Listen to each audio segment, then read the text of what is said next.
నమస్కారం. మన విద్యా 24/7 ఛానల్కి స్వాగతం. 6వ తరగతి నుంచి 10వ తరగతి వరకు పాఠ్యాంశాలన్నీ తెలుగులోనే స్పష్టంగా, సులభంగా అర్థమయ్యేలా వివరించడం మా ధ్యేయం. స్కూల్ పరీక్షలైనా, ఫైనల్ అసెస్మెంట్స్ అయినా, ఎస్ఎస్సి బోర్డు పరీక్షలైనా మీ విజయాలకి కావాల్సిన పూర్తి మార్గదర్శకత ఇక్కడే లభిస్తుంది. ఇక ఈరోజు పాఠంలోకి వెళ్ళిపోదాం. హాయ్ స్టూడెంట్స్, అందరికీ స్వాగతం. ఈరోజు మన క్లాస్లో 8వ తరగతి మ్యాథ్స్లోంచి ఒక చాలా interesting chapter exponents and powers గురించి నేర్చుకుందాం. మ్యాథ్స్లో చాలా పెద్ద నంబర్స్ ఉంటాయి కదా, అలాగే చాలా చిన్న నంబర్స్ కూడా ఉంటాయి. వాటిని సింపుల్గా ఎలా రాయాలి, ఎలా అర్థం చేసుకోవాలి అనేదానికి ఈ చాప్టర్ ఒక సూపర్ పవర్ఫుల్ టూల్ లాంటిది. సో రెడీనా? పదండి స్టార్ట్ చేద్దాం. సరే, ఈ చాప్టర్లో మనం ఏమేం కవర్ చేయబోతున్నామో ఒకసారి క్విక్గా చూసేద్దాం. ఫస్ట్ పవర్స్ అంటే ఏంటో బేసిక్స్తో మొదలు పెడదాం. ఆ తర్వాత పవర్స్లో నెగటివ్ నంబర్స్ వస్తే ఏంటి పరిస్థితి, అదే powers with negative exponents. Next కొన్ని సూపర్ ఇంపార్టెంట్ రూల్స్ అంటే లాస్ ఆఫ్ ఎక్స్పోనెంట్స్ గురించి తెలుసుకుందాం. ఆ తర్వాత ఈ ఎక్స్పోనెంట్స్ని వాడి పెద్ద చిన్న నంబర్స్ని స్టాండర్డ్ ఫామ్లో ఎలా రాయాలో చూద్దాం. అండ్ ఫైనల్గా ఆ నంబర్స్ని ఎలా పోల్చాలో కూడా నేర్చుకుని కొన్ని ప్రాక్టీస్ క్వశ్చన్స్తో ఈ టాపిక్ని కంప్లీట్ చేద్దాం. Okay, so first topic introduction to powers. అసలు ఈ పవర్స్ అంటే ఏంటి? చాలా సింపుల్ అండి. ఒకే నంబర్ని పదే మల్టిప్లై చేయాల్సి వచ్చింది అనుకోండి, దాన్ని అంత పెద్దగా రాయకుండా చాలా సింపుల్గా షార్ట్కట్లో రాయడానికి మనకు ఈ ఎక్స్పోనెంట్స్ హెల్ప్ చేస్తాయి.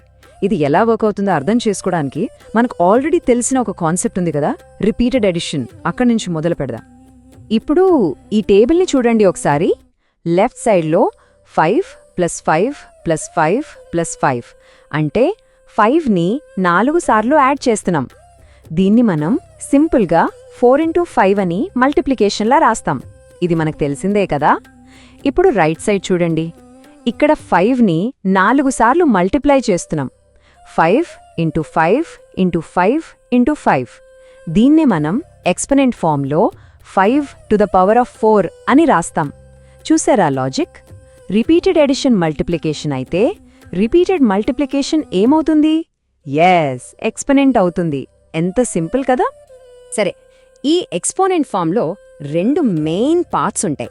వాటి పేర్లు మనం గుర్తుపెట్టుకోవాలి. ఇక్కడ 10⁴ అనే ఎగ్జాంపుల్ తీసుకుందాం. కింద ఉన్న పెద్ద నంబర్ అంటే 10. దీన్ని మనం బేస్ అని పిలుస్తాం. బేస్ అంటే ఏంటి? ఏ నంబర్ అయితే రిపీట్గా మల్టిప్లై అవుతుందో అదే బేస్. ఇక పైన చిన్నగా ఉంది కదా 4, దాన్ని ఎక్స్పోనెంట్ లేదా పవర్ అంటాం. ఇదేం చెప్తుందంటే ఆ బేస్ని ఎన్నిసార్లు మల్టిప్లై చేయాలో చెప్తుంది. సింపుల్. దీన్ని చదివేటప్పుడు మనం 10⁴ అని చదువుతాం. ఓకే, ఇప్పటిదాకా మనం చూసిన ఎక్స్పోనెంట్స్ అన్నీ పాజిటివ్ నంబర్స్ అంటే 2, 4, 8 ఇలా. కానీ ఒకవేళ ఎక్స్పోనెంట్ నెగటివ్ నంబర్ అయితే అప్పుడు ఏం చేయాలి? For example 10⁻². దీని మీనింగ్ ఏంటి? ఇంట్రెస్టింగ్ కదా. పదండి దీని వెనక్కున్న లాజిక్ ఏంటో తెలుసుకుందాం. నెగటివ్ ఎక్స్పోనెంట్స్ చూడగానే కంగారు పడక్కర్లేదు. దీనికి ఒక చాలా సింపుల్ రూల్ ఉంది. అదేంటంటే a⁻m = 1/a⁻m. ఫార్ములా చూసి కన్ఫ్యూజ్ అవ్వకండి. దీని మీనింగ్ చాలా సింపుల్.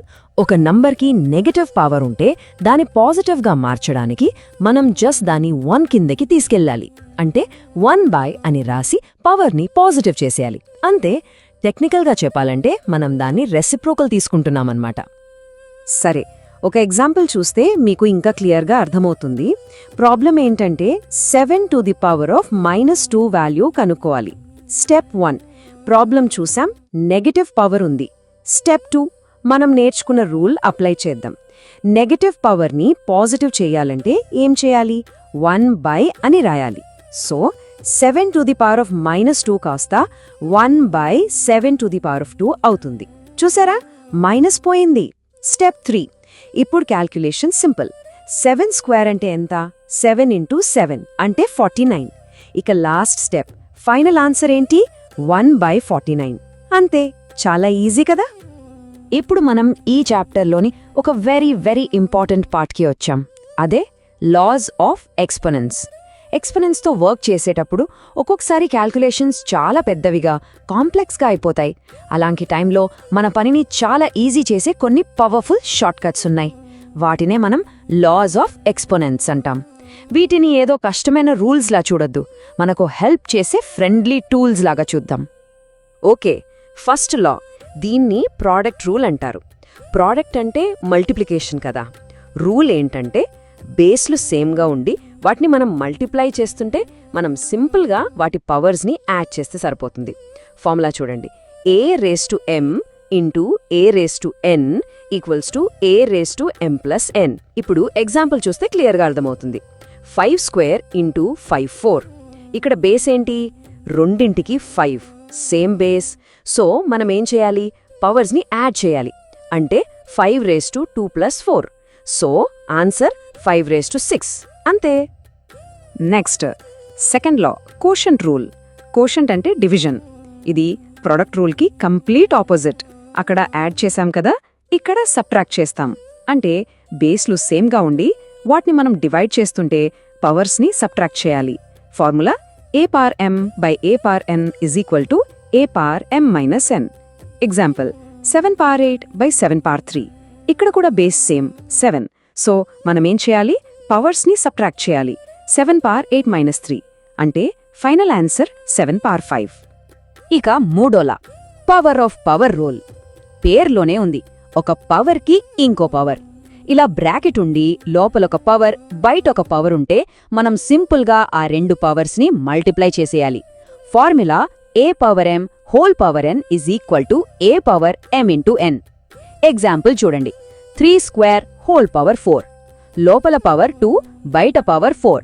సో రెండింటిని మల్టిప్లై చేస్తే 3/2 × 4 అంటే 3/8. చాలా simple. Okay, fourth law, power of a product rule. ఈసారి బ్రాకెట్ లోపల బేస్లు వేర్వేరుగా ఉండి మల్టిప్లై అవుతున్నాయి. వాటి మొత్తానికి కలిపి ఒక కామన్ పవర్ ఉంది. అప్పుడేం చేయాలంటే ఆ బయట ఉన్న పవర్ లోపల ఉన్న ప్రతి నంబర్కి చెందుతుంది. Formula ab⁻m = a⁻m×b⁻m. అంటే ఆ m అనేది aకి వస్తుంది, bకి కూడా వస్తుంది. ఎగ్జాంపుల్ 2 × 5 3. దీన్ని మనం 2⁻3 × 5⁻3గా విడదీసి రాయొచ్చు. Fifth law, power of A quotient rule. ఇది ముందు చెప్పిన ప్రోడక్ట్ రూల్ లాంటిదే, కానీ డివిజన్కి. అంటే ఒక ఫ్రాక్షన్కి కామన్గా ఒక పవర్ ఉంటే ఆ పవర్ న్యూమరేటర్కి డినామినేటర్కి రెండింటికి అప్లై అవుతుంది. Formula a/b/m = a⁻m/b/m. చూడండి, ఆ m పైన ఉన్న aకి కింద ఉన్న bకి కూడా వచ్చింది. ఎగ్జాంపుల్ 3/4 ని మనం 3² అని రాయొచ్చు. ఇప్పుడు ఒక స్పెషల్ రూల్. ఇది చాలా ఇంపార్టెంట్, చాలా ఈజీ కూడా. అదే జీరో ఎక్స్పోనెంట్ రూల్. బేస్ ఏదైనా కానివ్వండి, అది 5 అయినా 99 అయినా 1000 అయినా, దాని పవర్లో గనక 0 ఉంటే దాని టోటల్ వాల్యూ ఎప్పుడూ 1 అవుతుంది. అంతే. Formula a⁻0 = 1. సో 99⁻0 అంటే 1, 1/2⁻0 అంటే కూడా 1. ఇది బాగా గుర్తుపెట్టుకోండి, చాలా చోట్ల ఉపయోగపడుతుంది. సరే, ఇప్పటిదాకా మనం చాలా రూల్స్ నేర్చుకున్నాం. ఇప్పుడు మీలో చాలా మందికి ఒక డౌట్ రావచ్చు, అసలు ఇవన్నీ ఎందుకు నేర్చుకోవాలి, రియల్ లైఫ్లో ఎక్కడ వాడతాం అని. Correct question. దానికి ఆన్సర్ ఇప్పుడే చూద్దాం. సైన్స్లో మనం చాలా పెద్ద నంబర్స్తో డీల్ చేస్తాం. ఫర్ ఎగ్జాంపుల్, భూమికి సూర్యుడికి మధ్య దూరం. అలాగే చాలా చాలా చిన్న నంబర్స్ కూడా ఉంటాయి, ఒక బ్యాక్టీరియా సైజ్ లాంటివి. ఇలాంటి నంబర్స్ని ఈజీగా రాయడానికి, చదవడానికి ఈ ఎక్స్పోనెంట్స్ ఎలా హెల్ప్ చేస్తాయో చూద్దాం. ఈ పద్ధతికి ఒక స్పెషల్ పేరుంది, అదే స్టాండర్డ్ ఫామ్. దీన్నే సైంటిఫిక్ నోటేషన్ అని కూడా అంటారు. దీని ముఖ్య ఉద్దేశం ఏంటంటే చాలా పెద్ద లేదా చాలా చిన్న నంబర్స్ని చాలా కాంపాక్ట్గా, అంటే చిన్నగా, నీట్గా రాయడం. దీని ఫార్మాట్ ఎప్పుడూ ఇలా ఉంటుంది, k × 10⁻n. ఇక్కడ మనం ఒక రూల్ ఫాలో అవ్వాలి. ఆ k అనే నంబర్ ఎప్పుడూ 1కి 10కి మధ్యలోనే ఉండాలి. 1 ఉండొచ్చు, కానీ 10 ఉండకూడదు. ఇక n అనేది ఒక ఇంటిజర్, అంటే అది పాజిటివ్ నంబర్ అయినా అవ్వచ్చు, నెగటివ్ నంబర్ అయినా అవ్వచ్చు. ఒక పెద్ద నంబర్ని స్టాండర్డ్ ఫామ్లోకి ఎలా మార్చాలో స్టెప్ బై స్టెప్ చూద్దాం. ఎగ్జాంపుల్గా ఈ నంబర్ తీసుకోండి, 543,000. స్టెప్ 1, యాక్చువల్గా ఈ నంబర్ చివర ఒక డెసిమల్ పాయింట్ ఉన్నట్టు మనం ఊహించుకోవాలి. స్టెప్ 2, ఇప్పుడు ఆ డెసిమల్ పాయింట్ని మనం ఫస్ట్ నాన్ జీరో డిజిట్ తర్వాతకి తీసుకురావాలి. ఇక్కడ ఫస్ట్ డిజిట్ 5 కదా, సో పాయింట్ని 5 తర్వాత పెడితే నంబర్ 5.43 అవుతుంది. ఇది మన రూల్ ప్రకారం 1కి 10కి మధ్యలో ఉంది. పర్ఫెక్ట్. స్టెప్ 3. ఇప్పుడు సాయేమో ఇంపార్టెంట్. ఆ పాయింట్ని మనం ఎన్ని ప్లేసెస్ లెఫ్ట్కి జరిపామో కౌంట్ చేయాలి. లెక్కబెడితే మొత్తం 11 places. Step 4. So final answer 5.43 into 10 raised to power 11. లెఫ్ట్కి జరిపాం కాబట్టి పవర్ పాజిటివ్. సరే, పెద్ద నంబర్ చూసాం కదా, ఇప్పుడు ఒక చాలా చిన్న నంబర్ని చూద్దాం. 0.00000000947. స్టెప్ 1 నంబర్ తీసుకున్నాం. స్టెప్ 2 ఇక్కడ కూడా డెసిమల్ పాయింట్ని ఫస్ట్ నాన్ జీరో డిజిట్ తర్వాతకి జరపాలి. ఇక్కడ first non zero digit 9, so పాయింట్ని 9 తర్వాత పెడితే 9.47 అవుతుంది. ఇది కూడా మన రూల్ని సాటిస్ఫై చేసింది. స్టెప్ 3. ఈసారి మనం పాయింట్ని ఎటువైపు జరిపాం? రైట్ సైడ్కి. ఎన్ని ప్లేసెస్ జరిపామో కౌంట్ చేయండి. మొత్తం 10 ప్లేసెస్. ఇది గుర్తుపెట్టుకోండి, పాయింట్ని రైట్ సైడ్కి జరిపితే పవర్ నెగటివ్ అవుతుంది. స్టెప్ 4. సో స్టాండర్డ్ ఫామ్ ఏంటంటే 9.47 ఇంటూ 10 పవర్ -10. ఓకే, స్టాండర్డ్ ఫామ్లోకి మార్చడం నేర్చుకున్నాం. కానీ దీని అసలైన ఉపయోగమేంటో తెలుసా? చాలా పెద్ద నంబర్స్ని పోల్చడం. వాటిని మామూలుగా చూసి ఏది పెద్దది ఏది చిన్నది అని చెప్పడం చాలా కన్ఫ్యూజింగ్గా ఉంటుంది. కానీ వాటిని స్టాండర్డ్ ఫామ్లో రాశాక పోల్చడం అనేది చాలా చాలా ఈజీ అయిపోతుంది. ఎలాగో మీరే చూడండి. ఇక్కడ మీకు ఒక చిన్న క్వశ్చన్.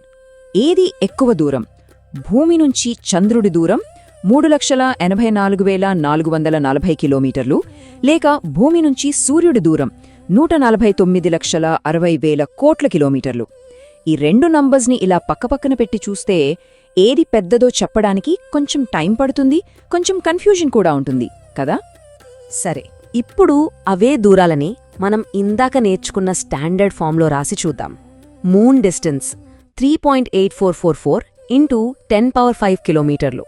సన్ డిస్టెన్స్ 1.496 ఇంటూ 10⁻13 కిలోమీటర్లు. అబ్బా, ఇప్పుడు చూడండి ఎంత నీట్గా ఉన్నాయో. వీటిని పోల్చడం చాలా ఈజీ అని ఇప్పుడే అనిపిస్తుంది కదూ. ఇక్కడే ఉంది అసలు ట్రిక్. స్టాండర్డ్ ఫామ్లో ఉన్న నంబర్స్ని పోల్చేటప్పుడు మనం ముందుగా ఆ 10 పవర్ని అంటే ఎక్స్పోనెంట్ని మాత్రమే చూడాలి. మూన్ డిస్టెన్స్లో పవర్ ఎంత? 5. సన్ డిస్టెన్స్లో పవర్ ఎంత? 13. ఇప్పుడు చెప్పండి, 5 పెద్దదా 13 పెద్దదా? ఆబ్వియస్గా 13ఏ పెద్దది. సో దాని ముందున్న నంబరేంటో కూడా మనం చూడక్కర్లేదు. పవర్ పెద్దది కాబట్టి సూర్యుడు దూరమే చాలా చాలా ఎక్కువ అని ఒక్క సెకండ్లో చెప్పేయొచ్చు. ఒకవేళ ఎప్పుడైనా పవర్స్ రెండూ సేమ్గా ఉంటే అప్పుడు మాత్రమే మనం ముందున్న కే వాల్యూస్ని పోల్చాలి. సింపుల్. సరే, ఈ చాప్టర్లో చాలా కాన్సెప్ట్స్ నేర్చుకున్నాం కదా. మరి మనకు ఎంతవరకు అర్థమైందో టెస్ట్ చేసుకోవాలి కదా. అందుకోసం కొన్ని ప్రాక్టీస్ క్వశ్చన్స్ చేద్దాం. రెడీగా ఉన్నారా? పదండి. Okay, first practice question. 8⁻2 పెద్దదా లేక 2⁻8 పెద్దదా? చూటానికి ఒకేలా అనిపిస్తున్నాయి కదా, కానీ కావు. ఒక్క నిమిషం ఆలోచించి మీ ఆన్సర్ ఏంటో రెడీ చేసుకోండి. ఇక్కడ బేస్లు ఎక్స్పోనెంట్స్ రెండూ వేర్వేరుగా ఉన్నాయి, సో మనం వాటి వాల్యూస్ని క్యాలిక్యులేట్ చేసి చూడాలి. సరే, సొల్యూషన్ చూద్దాం. ఫస్ట్ 8 స్క్వేర్ని క్యాలిక్యులేట్ చేద్దాం. 8 ఇంటూ 8 అంటే 64. ఓకే, ఇప్పుడు 2 to the power 8 అంటే 2ని 8 సార్లు మల్టిప్లై చేయాలి. 2 ఇంటూ 2 4 ఇంటూ 2 8 అలా చేసుకుంటూ వెళ్తే మనకు 256 వస్తుంది. ఇప్పుడు చెప్పండి, 64 పెద్దదా 256 పెద్దదా? 256ఏ పెద్దది. So final answer 2 to the power 8 is greater than 8 square. Okay, second question. ఇది కొంచెం డిఫరెంట్. ఇక్కడ ఒక ఈక్వేషన్ ఉంది. 3 raised to the power 6 whole raised to the power 4 equal to 3 to the power 12x. మనం ఇందులో x వాల్యూని కనుక్కోవాలి. ఈ ప్రాబ్లం సాల్వ్ చేయడానికి మన లాస్ ఆఫ్ ఎక్స్పోనెన్స్లో ఒకటి ఖచ్చితంగా ఉపయోగపడుతుంది. ఏ రూల్ అప్లై చేయొచ్చు ఇక్కడ? గుర్తు తెచ్చుకోండి, చూద్దాం. Yes, correct, power of n power rule. సరే, స్టెప్ బై స్టెప్ సాల్వ్ చేద్దాం. స్టెప్ 1. ఈక్వేషన్లో లెఫ్ట్ సైడ్ 3⁻6⁻4 ఉంది. మన రూల్ ప్రకారం పవర్స్ని మల్టిప్లై చేయాలి. అంటే 3⁻6 × 4. ఇది 3⁻24 అవుతుంది. స్టెప్ 2. ఇప్పుడు మన ఈక్వేషన్ ఎలా మారింది? 3 power 24 is equal to 3 power 12x. ఇప్పుడు చూడండి, ఈక్వల్ టుకి అటు ఇటు బేస్లు సేమ్గా ఉన్నాయి, రెండు 3a. బేస్లు ఈక్వల్గా ఉన్నాయంటే వాటి పవర్స్ కూడా ఖచ్చితంగా ఈక్వల్గా ఉండాలి. స్టెప్ 3. సో మనం పవర్స్ని ఈక్వేట్ చేద్దాం. 24 is equal to 12x. Step 4. ఇప్పుడు xని కనుక్కోవడం చాలా easy. x is equal to 24 divided by 12 అంటే 2. So the value of x is 2. Okay students, ఈ చాప్టర్ చివరికొచ్చేసాం. ఒకసారి మనం నేర్చుకున్న మెయిన్ పాయింట్స్ని క్విక్గా రివైజ్ చేద్దాం. ఫస్ట్, ఎక్స్పోనెంట్స్ అంటే రిపీటెడ్ మల్టిప్లికేషన్కి short cut. Second, negative power వస్తే a power -m equals to 1/a power m అనే రూల్ వాడాలి. థర్డ్, మనకు చాలా యూజ్ అయ్యే లాస్ ఆఫ్ ఎక్స్పోనెంట్స్ నేర్చుకున్నాం.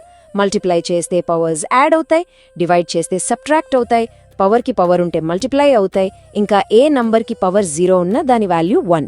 అండ్ ఫైనల్గా పెద్ద చిన్న నంబర్స్ని ఈజీగా రాయడానికి, పోల్చడానికి స్టాండర్డ్ ఫామ్ ఎలా వాడాలో చూసాం.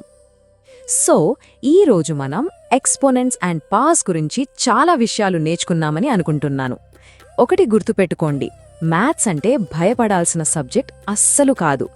దాని వెనుకున్న లాజిక్ని మనం అర్థం చేసుకుంటే అది మనకు చాలా ఈజీగా, ఇంట్రెస్టింగ్గా అనిపిస్తుంది. ఇలాగే మనం కలిసి నేర్చుకుంటూ వెళ్దాం, లెర్నింగ్ని ఈజీ చేసుకుందాం. నెక్స్ట్ క్లాస్లో మళ్ళీ కలుద్దాం. బాయ్. ఈరోజు చూసిన పాఠం మీకు ఉపయోగపడిందని హృదయపూర్వకంగా ఆశిస్తున్నాను. ఇలాంటి మరిన్ని స్పష్టమైన, సహాయకరమైన, మార్కులు పెంచే పాఠాలు పొందాలంటే మన విద్యా 24/7 ఛానల్ను తప్పకుండా సబ్స్క్రైబ్ చేయండి. ఈ వీడియో నచ్చితే లైక్ చేయండి, మీ ఫ్రెండ్స్కి షేర్ చేయండి. మీ సందేహాలు, సూచనలు, తదుపరి నేర్చుకోవాలనుకున్న విషయాలు కింద కామెంట్స్లో రాయండి. మీ స్పందన మాకెంతో ముఖ్యం. మీ ఒక్క లైక్, ఒక్క షేర్, ఒక్క కామెంట్ కూడా ఈ చదువు వెలుగును మరింత మంది విద్యార్థులకు చేరుస్తుంది. మాతో ఉండండి. మీ నేర్చుకునే ప్రయాణాన్ని ప్రతిరోజు మరింత బలంగా, మరింత స్పష్టంగా, మరింత ప్రభావవంతంగా మార్చుకుందాం. ధన్యవాదాలు.